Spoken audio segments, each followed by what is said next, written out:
አዲስ አበባ ብዙ ማለት ብዙ የተሰራ ነገር አለ። የኮሪደር ልማቱ በጣም አሪፍ ነው ብለህ ትላለህ።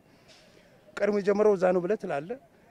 እስከዛሬ የነበረ ነሳቤ ማለት ነው። አሁን ነገሩን ሳስበው ቀድሞ የተጀመረው ምናልባት ጅማ ሊሆን ይችላል ብለህ እንድትገምት የሚያደርግ ነገር ነው ያለው ጅማ ላይ እየተሰራ ያለው ስራ ማለት ነው።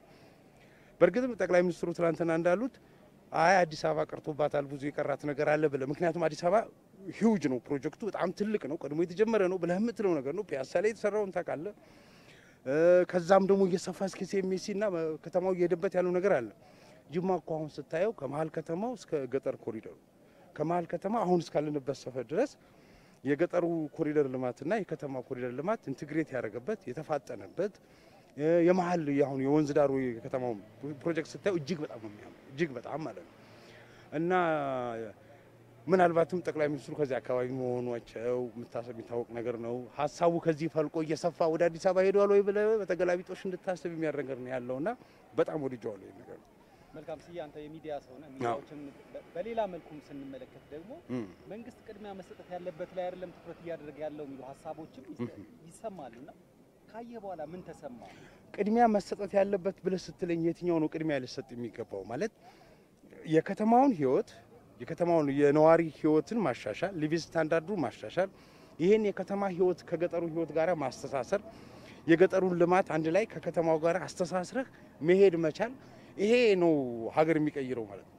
ቅድሚያ መስጠት ማለት ሀገር ሊቀየር የሚችልበትን የሀገርን ልማት የከተማውን ከገጠሩ የገጠሩን ከከተማው ኢንቲግሬት አድርገህ መሄድ።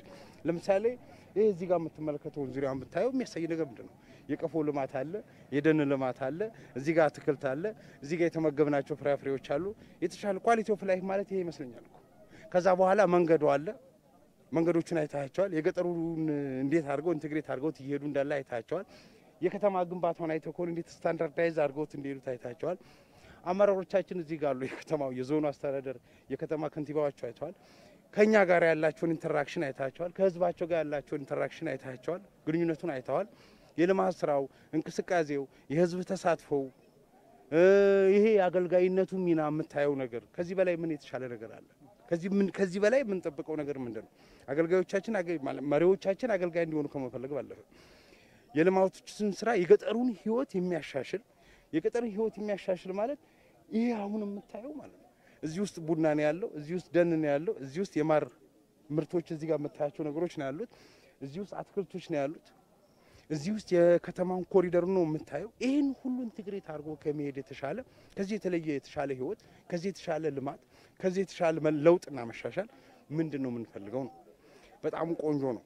ሁለተኛ እዚህ ቦታ ያየሁት የተረዳሁት ነገር ምን አለ መሰለህ? እዚህ ጋር የተረዳሁት ነገር ከሌላው አካባቢ በተለየ መልኩ የለውጡን ስሜት በኔነት በባለቤትነት ተቀብሎ ወደፊት የሚሄድ ስሜት ያየው ነው።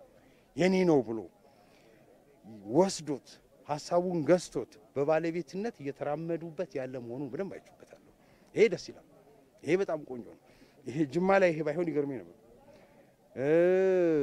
ማለት የባለቤትነት ስሜት ዳር ቆመህ የምታየው ነገሩን በቆዝመህ ተቀምጠህ ይሄ ለውጥ ነው ላይሆን ይችላል እንትን በጥርጣሬ መንፈስ በአሉ ባልታ ነገር ውስጥ ከመግባት ይልቅ በቀጥታ በልማት ውስጥ መሳተፍ በልማቱም ተሳትፈ ተጠቃሚ መሆን የበኩል አስተዋጽኦ ማበርከት ከተቻለ ያን ነገሮችን በደንብ አይችበታል። በጣም ያምራል። በጣም ደስ የሚል